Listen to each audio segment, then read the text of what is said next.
What's good, YouTube? It's your boy, OG Nonboy, back with another video, and in today's video, I'm going to be showcasing a team with Excadrill with Dragon Breath Gyarados and Togekiss in the back. So the Excadrill is good against opposing steel types, which the Togekiss struggles against, and it also has a lot of play against the fairy types, and the Dragon Breath Gyarados is a very solid safe swap. It's ranked 2 on PvPoke, and a lot of times it baits out opposing fairy types, which your Excadrill can handle. And the Togekiss is just very strong against a lot of the meta with a shield up, and is very good at taking out the dragon types. So yeah, let's get into these battles. First battle, we have the Excadrill into Dragonite, and this is pretty okay for Excadrill, but with the Dragonites nowadays knowing superpower, it does get iffy if you shield wrong, and you're going to be the one usually committing the first shield. So I do try to catch there so that I don't have to commit a shield, but they end up baiting me, and so they swap out too. I was going to throw another Rock Slide at the Dragonite, but now I'm going to throw a Drill Run in here to either soften up the Snorlax or get a shield back to make this matchup easier for my Gyarados. But they do shield, which I kind of liked at the time, but as you're going to see here, they hit me with a, let's see, I won't spoil it for you, but they hit me with the Skull Bash, which is terrible. So I'm going to lose swap here, and ideally I would have liked switch because I really want my Togekiss aligned with that Dragonite since it's a hard counter, but now my Excadrill, I'm just going to bring it in here since I know they don't have superpower, and they do bring the Dragonite back in, but since my switch clock isn't up yet, I have to throw the Rock Slide. And I'm going to be able to bring my Togekiss in after, and I should be able to tank any move here pretty comfortably. And they're going to bring the Snorlax back in, but they're at a move, and I decide to shield it because since they're bringing the Snorlax in, I'm figuring that whatever is in the back needs this Togekiss like softened up first, and it ends up being a Gyarados. So this is like pretty bad for us with shields down since they're going to be able to reach these Aqua Tails pretty quick, and I'm not able to catch because my switch timer wasn't up yet, and they also just don't throw right away once they have the move. So I'm not going to be able to reach a Rock Slide here, and that's going to be a GG's for me. So close game there, but didn't quite make it. So next match, we have the Excadrill into the Togekiss, which is a positive matchup for us, and they bring in their Machamp. So this is obviously very good for us, and they're only going to be able to get to one move here, which you're going to be able to tank usually. Like, this was really close since it ended up being a Stone Edge, but Stone Edge is a legacy move, and like 9 times out of 10 it's going to be a Rock Slide, which you much more comfortably survive. And they bring their Togekiss back in, so now we have our Excadrill aligned to this, and this is very good for us. And they're not able to swap out yet because the switch timer isn't up, so they're locked in here. And I throw this kind of on bad timing and let an extra charm through, but it doesn't really matter in the end since they let it through, and they bring in a Waterfall Gyarados, which just loses to the Dragon Breath Gyarados. So now we have a Excadrill into Metagross, and this is very positive for us. And they bring in a Conkeldurr, and the Conkeldurr also knows the Stone Edge, but the attack stat isn't quite as high as the Shadow Machamp, so it's not going to do as much, but we do survive it, and the opponent makes a good play there and doesn't throw extra counters so that they can get extra bullet punches on their Metagross. And I don't wait out my switch clock there. I come in right away because I want to keep them in this matchup since it's very positive for the Excadrill.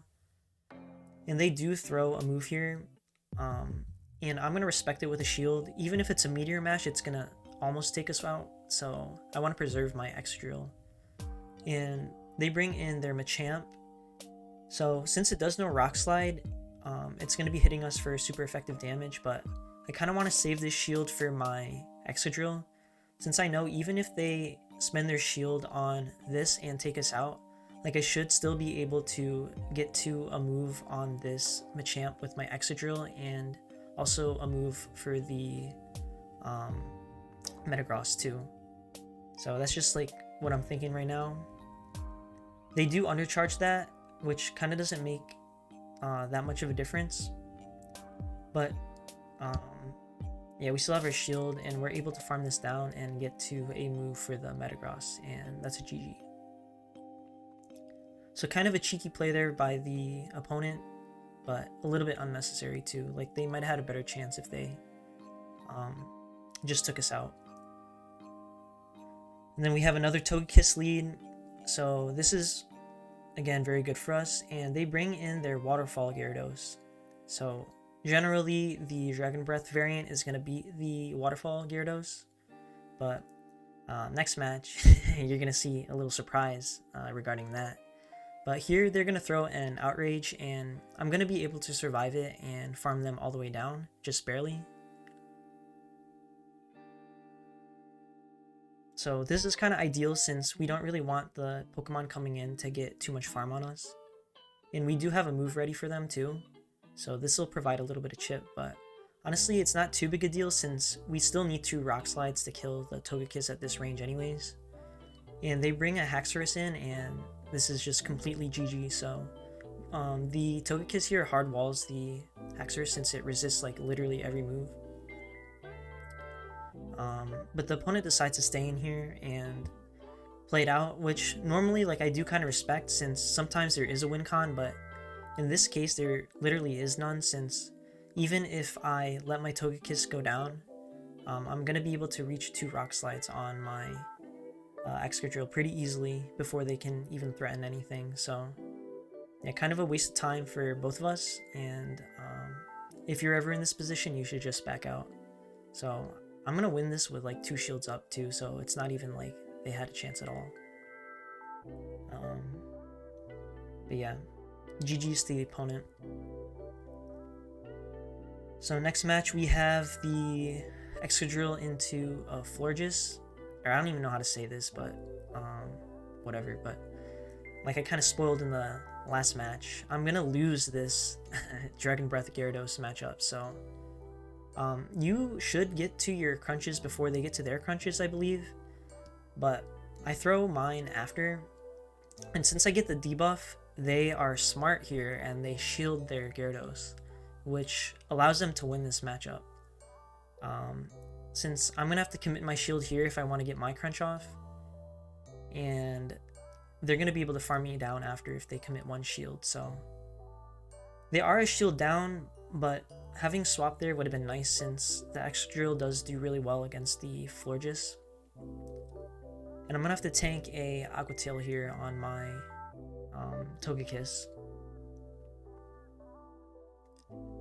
So now they bring the Florges in, and I'm thinking I might be okay since I'm going to be able to get to this Flamethrower, and I'm just going to shield up this move, and maybe whatever's in the back with shields down my Excadrill can handle.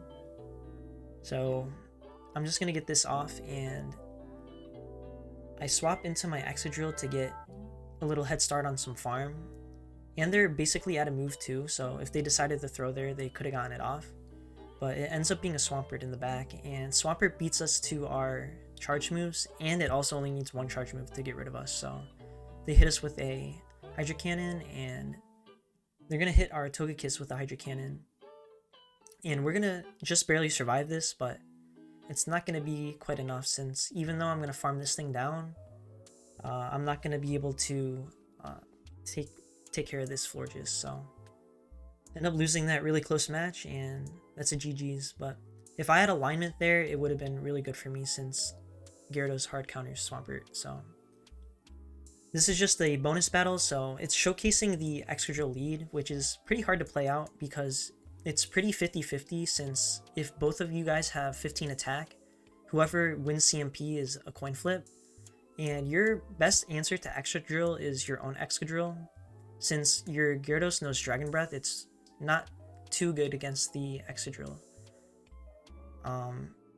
So here we both try to do a cheeky catch onto our Gyaradoses, but thankfully mine knows the Dragon Breath, so we should be able to win this matchup. as long as I don't misplay it like the last time. So usually if they shield, then you should match shields, or else you're going to lose the matchup, especially if they debuff you. So here we're able to farm them all the way down before they can get to another crunch. And they bring in their Dragonite. So now we're still kind of in a sticky situation, because even though we have our Togekiss aligned to the Dragonite, if we bring our Togekiss in and they bring their Excadrill in and get ahead a Mudshot, then we're screwed. So I do a cheeky little play there where I reveal my Togekiss to kind of scare them into swapping, and then I instantly swap my Excadrill in so that I could get an extra Mudshot, and that's going to allow us to be able to beat this Excadrill to 2 moves.